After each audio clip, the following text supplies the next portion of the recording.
I am here with Nick Bolton, a 2021 NFL draft prospect, a linebacker out of Missouri. Thank you so much for being here with me today. No problem. Thank you for having me. Of course. And the draft is about 2 weeks away. It's coming up quick. How are you preparing for this journey, and what are you looking forward to most? Just kind of being there with my family is kind of the thing I'm looking forward to the most. Just being there, spending that day, that time with them is going to be important for me. And also just trying to just work out a little bit as I can, trying to get a little bit more in shape, start doing football-related drills and stuff like that. So that's kind of what I've been doing for the last couple of weeks. And are you going to be going to Ohio with your family, or are you kind of staying at home and watching there? Yeah, I'm going to be watching from my house. We'll do it virtually. Awesome. That's so exciting, being around the people that, love and support you. Excited for you to experience that. Now, you are a linebacker, and this linebacker class, including yourself, is very good. Can you talk about what separates you from other linebackers that are prospects in this draft? Yeah, so physicality, I think it kind of sets the table for me. That's kind of how I like to play the linebacker position, the right way with physical at the point of attack. And also just IQ, being versatile. I play with Mike and Will, give or take in our scheme. And so kind of play both positions off the ball. And also just being physical and high football IQ. I feel like that kind of separates me from a lot of people in this draft class. And that's great. Just looking at your tape, watching you pro day and everything, can definitely see that through that as well. So I'm sure a lot of teams are going to be looking for that. So who is Nick Bolton? Can you tell your story, your journey so far, and maybe any adversity that you've had to overcome throughout your football career? Yeah, so I've been through a little bit, get to this point. First part of adversity I kind of faced early. Fifth grade, my sister, she ended up having brain cancer. That was kind of a big thing for me. Just being a big family guy, just seeing your sister kind of like that kind of makes you feel helpless at a very young age. And then 6 years later, my mom ended up getting diagnosed with breast cancer when I was a sophomore in high school. So those are kind of the two things that kind of helped me shape who I am today. Just those people being there in my corner every single day, not really complaining, bringing the best foot forward every single day, kind of the mindset I try to bring to any team, any organization I have the ability to. And it's also just going through football recruiting wise, a little more motivation I had. I got dropped by University of Washington. They essentially just dropped me, took some better players they thought. That was actually my dream school at the time. So it kind of stung a little bit, but I kind of feel like that kind of helped me propel myself into college and SEC, be able to be productive while I was there. And I'm so sorry to hear that. I can't even imagine what you were going through at that time with your family and getting diagnosed by cancer, both your sister and your mother. You talk about that, and you said you were only in fifth grade when that happened. You really had to grow up fast. So you said it molded you into the player, into the person you are today. But can you go more in depth than that? How did you really get through that? Because most people that age don't have to deal with that stuff. Yeah, so I was really just trying to talk to God a little bit. I came close to God younger. I talked to my dad. He's one person I always looked up to. I always just had conversations with him, just opening up, just trying to help you get through the whole process. And so that's kind of what I did both times. Just trying to talk to God and also talk to my dad. He's always going to be there. Always going to be the number one supporter. Always going to be able to shoot me straight too when that time comes. And so I just kind of getting through that, just family, just trying to talk to those that you love, cherishing every moment you really have with them because you never know what tomorrow brings. And so that's kind of what I mean when it says kind of shape me to the person I am today. Not trying to have any bad days, trying to put the best foot forward, and trying to compete and give myself a chance to play in football realms.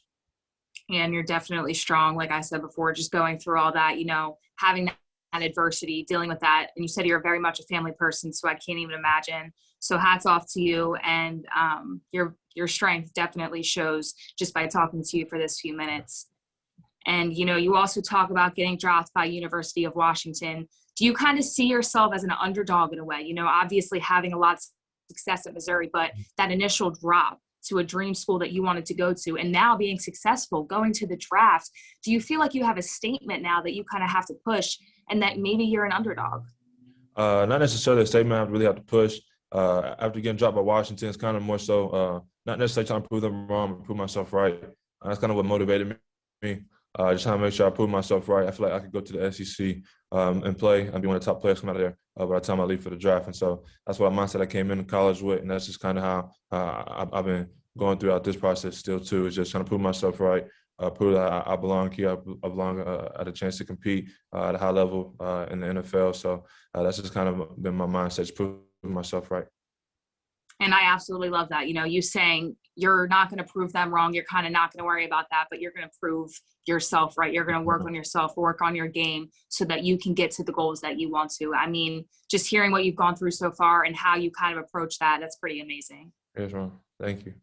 Yeah, of course. And, you've had a lot of success so far. You're going into the draft. What have the emotions been like? I mean, it's only 2 weeks away. How have you been feeling? I know you said you're preparing a lot, you're working on your game a lot more, but what are the emotions like mentally for you right now? Yeah, just kind of anxious, trying to figure out what your next home's really going to be. Just trying to figure out what teams really like you, what teams are not nearly as high on you, and stuff like that. So just trying to figure out where you're trying to go is probably the most part. It's kind of been up and down emotionally wise. Just a lot of anxious, just trying to wait for it. My pro day was in March, and so I've just been having this whole month just kind of just thinking about it and stuff like that. So it's been up and down, but everything's been virtual. So I talk to teams when I have the opportunity to, and also just waiting. Yeah, and like you said, you never really know where you're going to end up. I mean, you could end up the Patriots, the Eagles, the Buccaneers, the Chiefs. You just really never know. So it's kind of crazy. I mean, the 32 teams in the NFL, if you hear your name called draft night, that's when you're going to find out. So I can't even imagine, the emotions that are going to happen. Have you thought about that? Have you thought about the reaction, getting your name called, or do you think it's just going to be a response when you hear that? Yeah, I think it's more so going to be a response. I don't know what emotions are going to be. Just all going to be raw. It's be with my family, my uncles, my aunties, my siblings.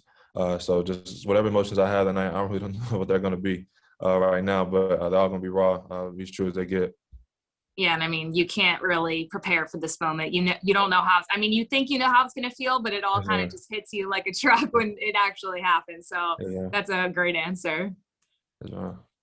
And you are a linebacker in college. You're trying to transition your game to the NFL. So are there any linebackers in the NFL that you kind of look up to or model your game after, or just a player in general in the National Football League? Yeah, so I didn't really model my game after anybody, but I just kind of watched a lot of players, especially with my height, being a little bit shorter than traditional linebacker. I was just watching the shorter guys, how they maneuvered. I watched Fred Warner tape a lot this year. He's one of the best backers in the league this season. I also studied guys like Devin White, Devin Bush, also a little bit shorter backers. Devin White played in the same conference as me, so it was kind of easy to watch his tape. Just going on a Zos. You can watch any film of him while he's in college. And so just watching those guys maneuver, how they're effective and what they do good in order to propel themselves in the NFL. So watch a lot of those guys, study those guys tape a lot. I feel like it's helped me. Going back to Devin White, do you think he should have been the MVP of the Super Bowl? I mean, come on now, it was close. He was a big factor in that one. I don't know. That's kind of up to debate. For me, he probably could have been the defensive player of all the playoffs for their games he played in. He was a big force. I think he averaged somewhere like 12 tackles or something like that per game in postseason. So he was leading postseason tackler. So I could play football. Yeah, and of course, if Tom Brady wins the Super Bowl, MVP is most likely going to Tom Brady. But I think Devin White was definitely up there on the votes. Had to be second because he had a phenomenal Super Bowl game, as you said, as he did all playoffs. But talking about these NFL teams, did you have a favorite team growing up? A team that you watched that you really liked or still like?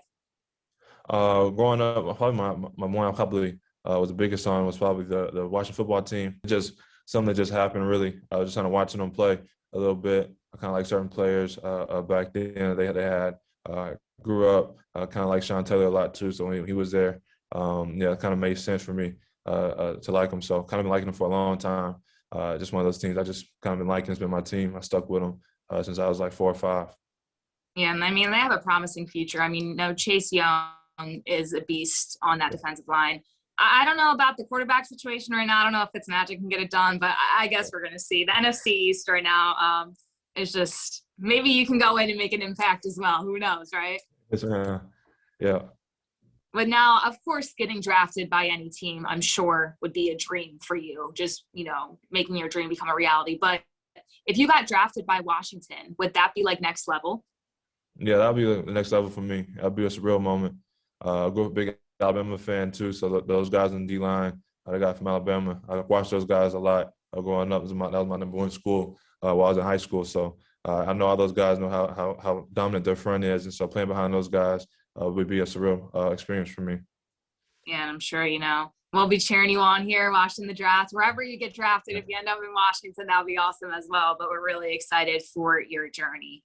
Now, of course, playing football for a while now, do you have any game day rituals, maybe foods you eat before a game, music you listen to? Is there anything you kind of do before every game?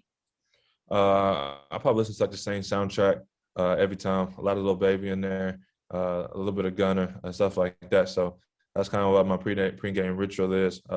Before the game, I walk around the field, the whole round of the field, just kind of looking around, trying to see how different angles look on the field. If I'm on a away game, stuff like that. But other than that, it's just locked in, music playing. I'm a little quiet before games. It's kind of just how I am before the game. Yeah, I feel like music is such like a zen and hype moment at the same time. Like it gets you so focused, but also gets you hyped up and ready to go, especially like Lil Baby. Come on now. Yes, we're going to get into some of the fun questions here, a little bit more laid back and fun. So you talk about, the football field at Missouri before you go on a game, you kind of scope it out a little bit. But is there anywhere else on campus that if somebody visited, they absolutely have to go to? On campus. Well, it's kind of there's a food place inside the student center. I forget his name, but it has some chicken strips and fries by far. Food place. It's very, very good. I just forgot the name off the top of my head. It's been a while, but it's a chicken strips and fries. They got waffle fries. It's kind of like Chick-fil-A a little bit. It's a nice spot. Yeah. Yeah, well, there you go. If people, when this goes out, if they're watching and you go to Missouri, make sure you get the chicken fingers and fries in the student center because you heard it here. They're pretty good. But where you're from, what is the best food? What is your favorite thing that you always have to get? I'm from East Texas, so barbecue, big barbecue. I cook myself, I barbecue myself. So, big barbecue guy, whether it be ribs, brisket, steak, something like that, on the grill. It's a smoked chicken as well. I'm a big barbecue guy. I go there, or even if I go to East Texas, visit my grandparents.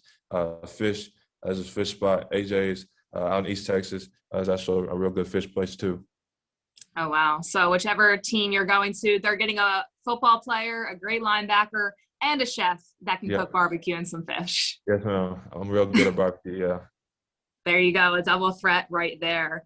Now, I mean, we're from where we're at right now. It's like the Philadelphia, New Jersey area. So barbecue, not that big around here, but like down south for us is like Florida, even though I know to some people that's not down south, but they have some good barbecue as well. So I get where you're coming from.